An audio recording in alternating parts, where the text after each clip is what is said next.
Hey, hey, hi, how are you doing? Very good, very good. Thank you. Thank you for having me. Yay. So the backstory to I think we have to mention the backstory of how like we met like super early days, Yeah, totally. Yeah, It was like what was it, like November maybe? Or even earlier. yeah. Well, you're right. I think it was the November actually. Yeah. Yeah, that we had like an initial like call, actually, a conversation, and Yeah, you that told was me. super nice. Like you were like one of my first faces, like really like to the whole thing. Like, first you have Twitter and all these artworks, and then yeah, I think you were like one of the first person to talk to. Yeah, it was so funny. And like looking like we chatted a little bit on messages, but we never really like jumped on a call again. So it's nice to have you here, like it's been almost feels like Yeah, a same. decade, but it's Absolutely. It feels like forever, really. Like for me, yeah, it feels forever. It's kind of like the whole life changed since then, right?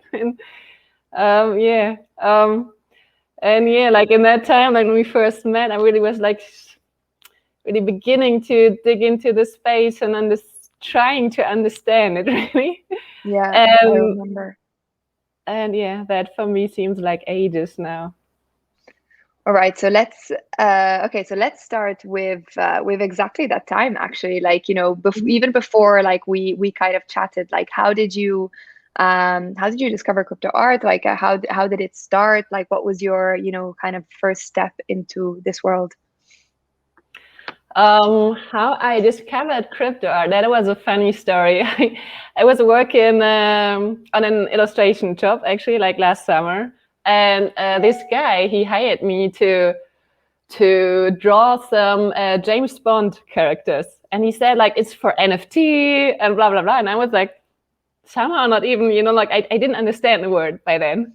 And then I was digging into it and like doing some research, like what should it be, and what is an NFT. And then I found out about the whole thing and was like, wow, that's amazing. What is that word? Like this that's kind of like what I was like always looking for. And then also on the same time, it was so wrong that this guy like hired me to to kind of like create artwork like in his name, and he would sell it. And then it was like, okay, I pay you back. And I discovered Super Rare and applied and was super lucky to get in like straight away. And And yeah, that was the start. did you do you know where he, like minted, your artworks, or like did you have like any like further conversation from that? Like how was that? No, not really. I mean, he was super friendly and everything, but I was just like once I understood what NFTs and crypto art is, I thought like, oh, I pay you back. I don't want to have this published at all.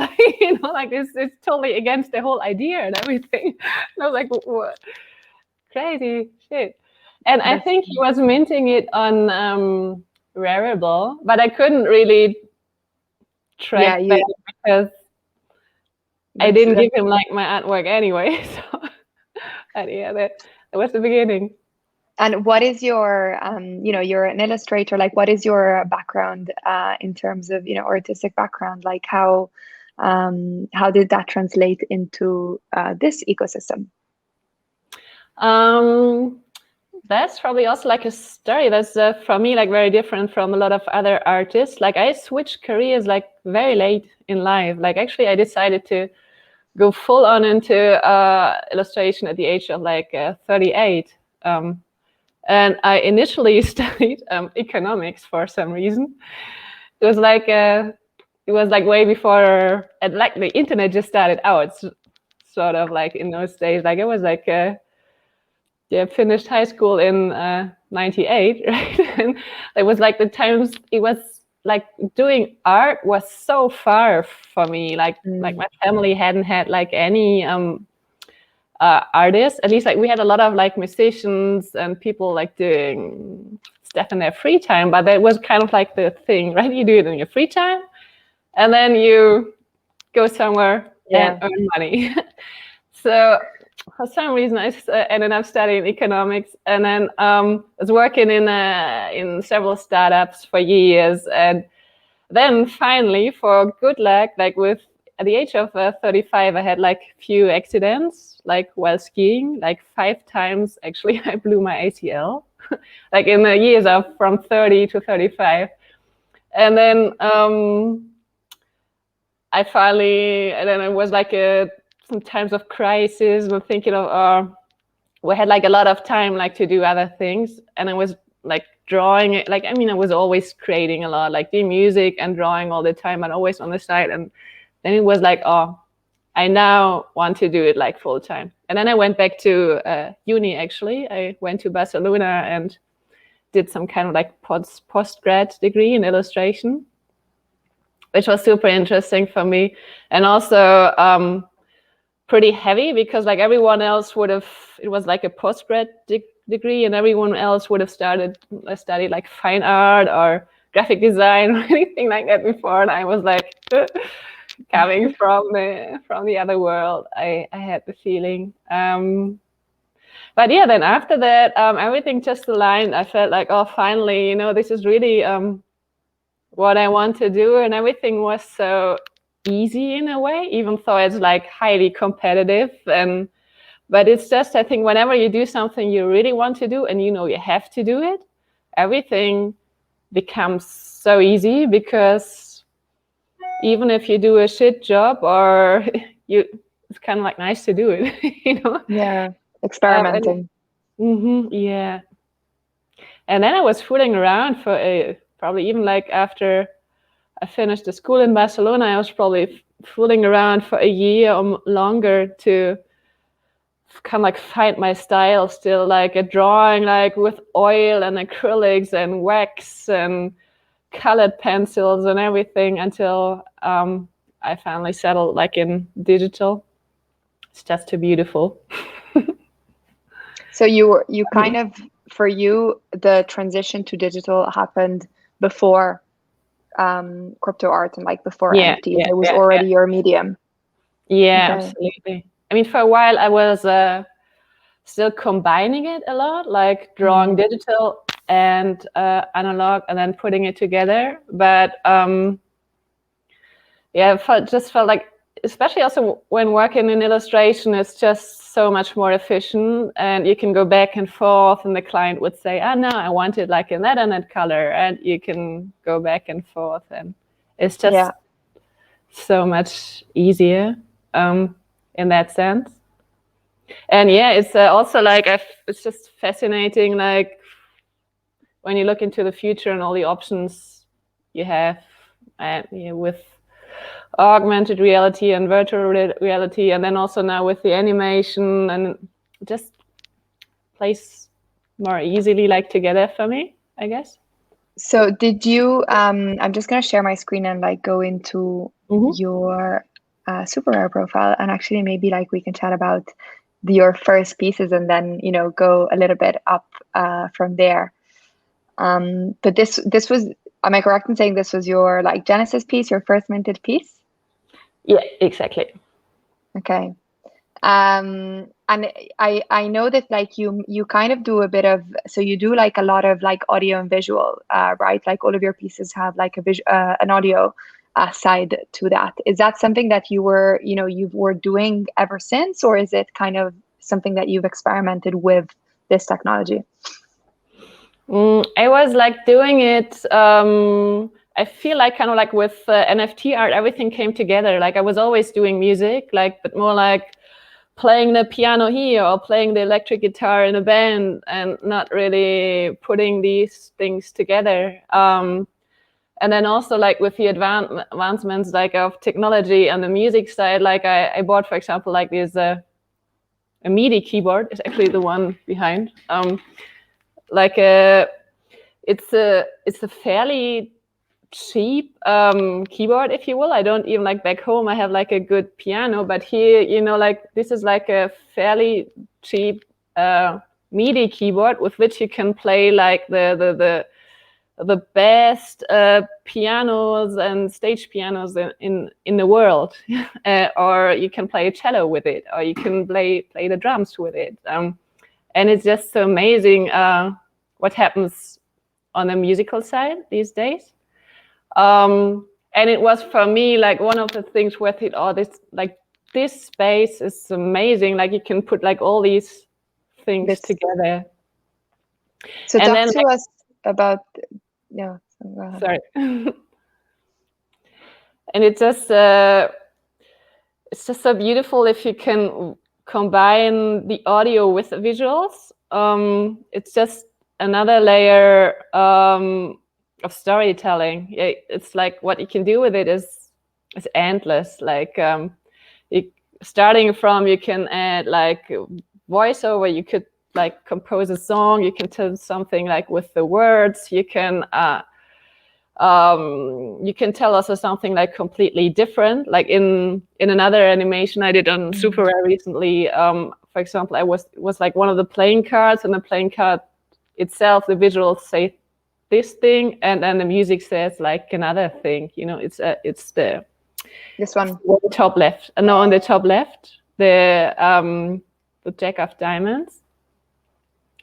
That's the newest one. And that's kind of like it shows like a Balinese dancer, and then the music is more about how Islam actually arrived on the island in the 14th century. It's just like an infinite playground, you know. You can fuse like the Balinese music with the Islamic music, and it's just endless. And then for me, that's paradise. You know, you can just do anything. That's super interesting. And obviously, like for those of like for the people who don't know, but you are based in Bali, so that's why, you know, maybe like a lot of your creations as well as your artwork are maybe like influenced with, you know, where you're at as well.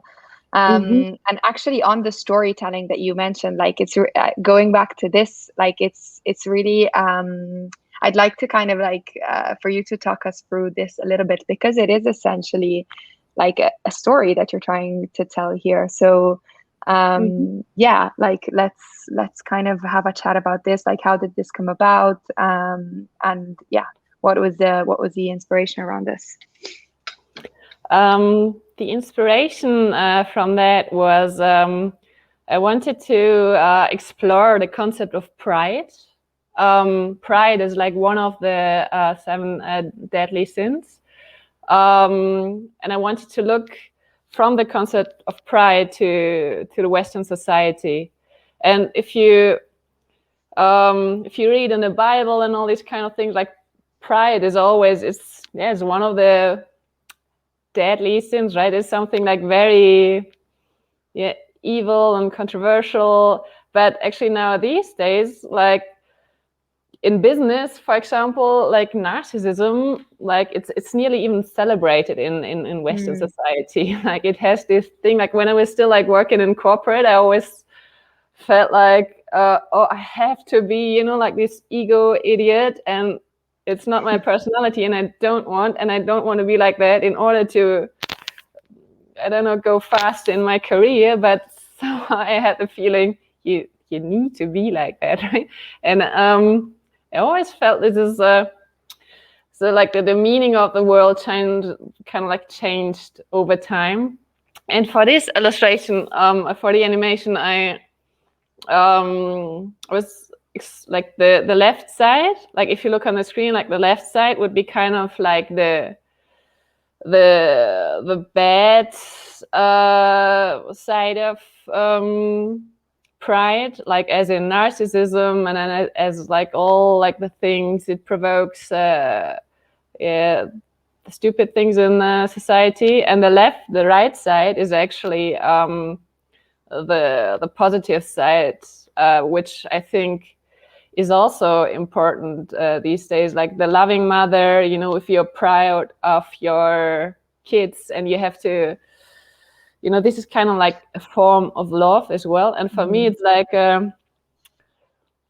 it's always like a cycle. And that's why when you repeat it, it gets more and more, and that's why you see like the domino stones, and once you start to spread hate and like egoistic behavior and all these kind of things, it gets more and more and more. And the other same thing like with the good things, like if you use it as a form of love, of self-love, of love for the kids, then it gets more and more and more as well.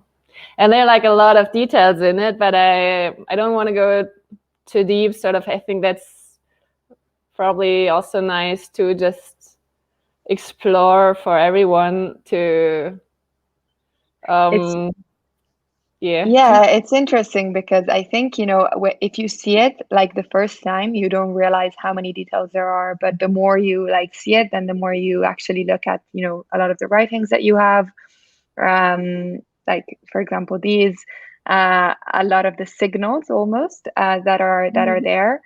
Actually, I was thinking whilst you were speaking, at the time when you minted this, it was also, I think, something not super common to actually have, a long form kind of like almost, like almost like a long form video that essentially is telling a story. Because a lot of the genres that were happening at the time, and actually pretty much still are, it's not very common to see like longer form. So was that something that you were like, I'm gonna try and like experiment and see what happens?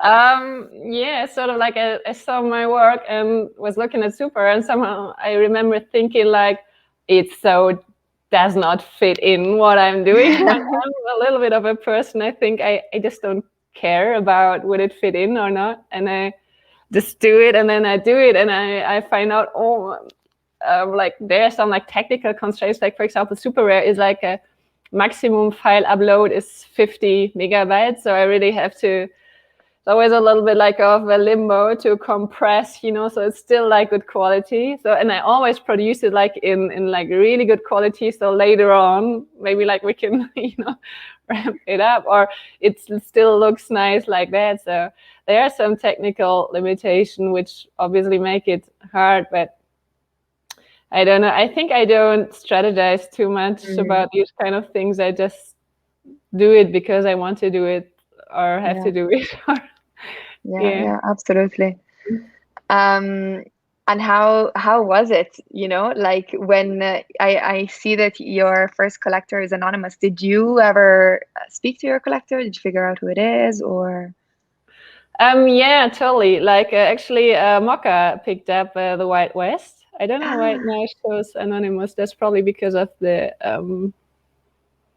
transfer, and that was actually super beautiful. That was obviously my first piece, and I was very curious about the whole thing, and I didn't know anyone in the space, and then I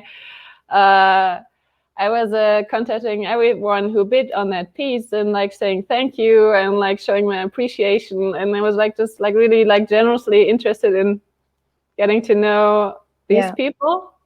And then I got in contact with Colborne, and he said, yeah, let's have a call, like the whole team together. And that was beautiful. And I like initially realized, wow, these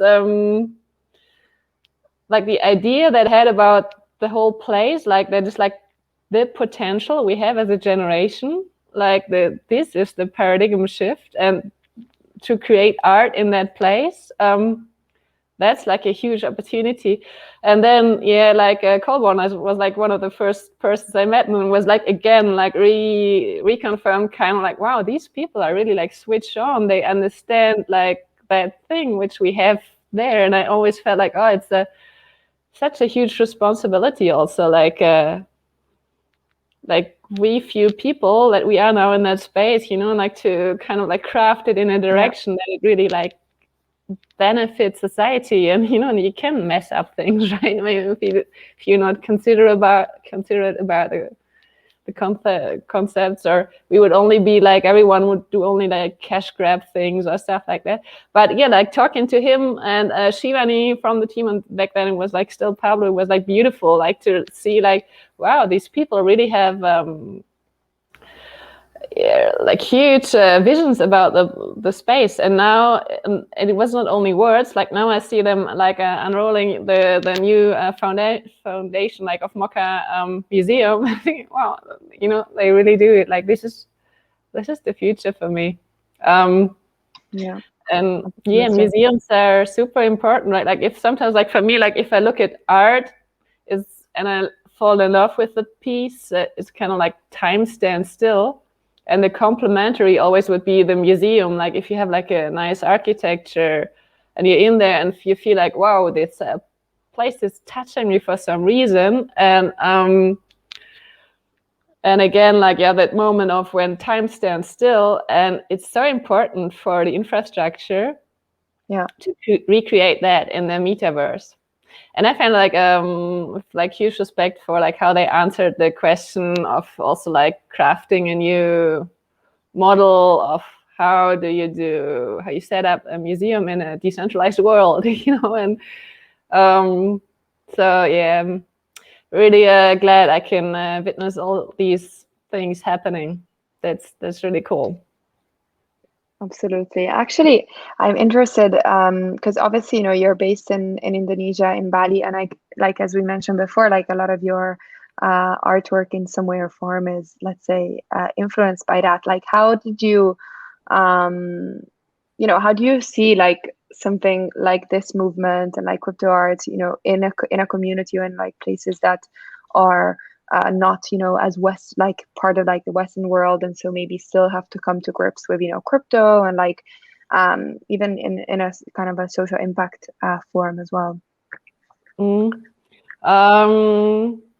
I see it as a huge chance for these countries, especially here. Now, even though I must say, like, to be honest, like here the expat scene, it's so far a little bit like separate from the locals. There are overlaps, and like we try to like mingle more, but it's still very much like yeah, like a little bit like different world. But I see like now with the new generation, it's changing a little bit. Like probably it's a thing of like with all the tourism, like Balinese people speak like really good English, and they tend to hang out more and more. And they're like there's like an incredible amount of super talented, like especially Balinese artists.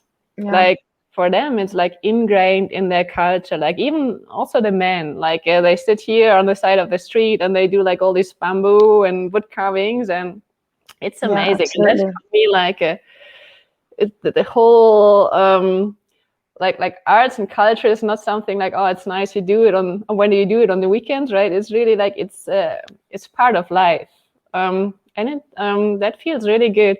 And I think that Bali in the next year will be like one of the big innovation hotspots in the world for the whole crypto scene. I think we already have like a lot of like digital nomads, like for the past 10 years, probably something like that.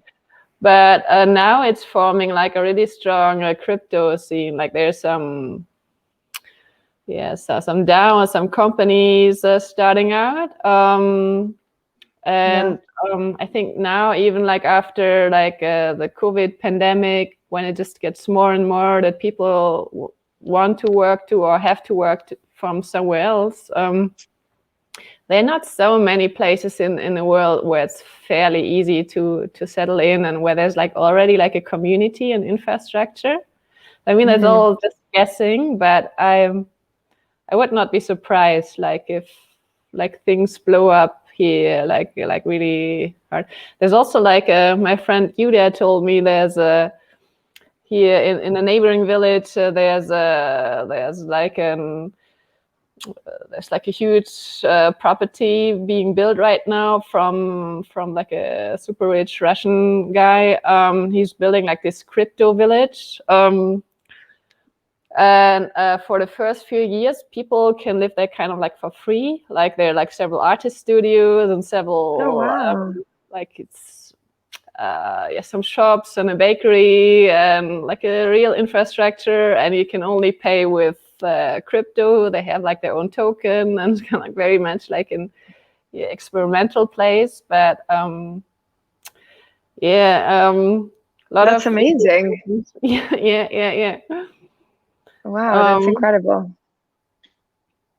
Did Yeah. you have you, I know there's like, I actually know there's like a big like a big kind of community around there of like other artists in, you know, even in the crypto space. And you know, there's a lot of like projects as well that are kind of obviously like, you know, being created around how can, especially for people who live, you know, like close to like these communities, or how can you actually bring impact and actually even educate, you know, like other kind of communities in what is like crypto art, blockchain, etc. So it's super cool to see that actually like things are really moving, because it's such a, the accessibility is also you know, much wider, considering it's just it's a technology. So essentially, you know, if you have internet, Absolutely, yeah. Mm. you can have access to it in some way or form. Totally, yeah. And that really like I'm really positive that a lot of locals like in the next 10-20 years can leapfrog on just jumping in here, you know, open a wallet, sell your art, and like have access here to like an international community where you can like exchange ideas and grow together. And I think it's good that it comes at this point now here on Bali, because people are already like in contact with with the Western world, like have a really solid like level of English, which was like very different, like maybe only like 10 years ago or so. Yeah, that's amazing. Yeah, absolutely. And I guess something that, you know, I always kind of like to ask when I do these interviews is like, what has kind of crypto art meant to you and mean to you, and also what it has brought that, you know, has kind of like maybe changed, whether it's like artistically or even just, you know, personally. Like the first thing that comes to my mind is freedom, I guess. The freedom to create everything you want, really. And like for me, it was I'm working on I probably shouldn't say that, but I'm working on a huge project now. Like I think like when whoever comes into crypto goes into this rabbit hole, and I see like people usually like following like a little bit like different path, whatever interests you, right? You could go in any direction, really. But for me, it was what I found like really interesting is like all like the crypto economics and the potential crypto has for society, and that it can be the big paradigm shift that we have as a generation. And that makes me super excited. And to create in that space, like I think like once I read like a few years ago, I read like a book from Patti Smith, The Year of the Monkey or something, and then she would say something about illustrators, something like not about the arts. She was saying, "Oh, the arts nowadays, it's the stupid, beautiful pictures that are made from all these illustrators," or something like that. I think I don't bring it together like perfectly. And I was like, you know, I really respect her so much. And I was like, you know, but somehow she's right a little bit. And then I was like so pumped about like crypto art, and like for me also realizing, you know, what I really want to do is like creating free art, right? Not like some commission for whatever company to sell more or something that no one needs. And yeah, so for me it was like that the potential of freedom, and really also like in an artistic form to do whatever you want. And like now I'm writing a a graphic novel. Like it will be like an animated graphic novel about the potential of blockchain, and Nice. this is it's like probably the biggest project I ever put myself into. It's probably gonna take me until the end of the year for sure. And right now I'm writing the novel, and it's really it's gonna be more than like probably gonna be something like 150 pages, and it's all everything again kind of like so experimental. Like kind of like it's the let's Yeah, see. absolutely. It's interesting how so many like different forms of, like expression can like come in the same, or even, in different ways. Like, we've seen like so many from like poets to writers to like digital Yeah, artists to painters to illustrators to graphic, like everything, kind of mixing together. And really, that creates also almost like a cycle of, oh, actually, maybe I hadn't thought about it before, but I can actually like write and draw, or I can like absolutely. play music and do an Mhm. animation, because we're so used to working like almost in silos, right? That it's like, if you do this, then that's what you do. You're focused on Absolutely. Mm. that. Yeah, Yeah, absolutely. Yeah, you're right.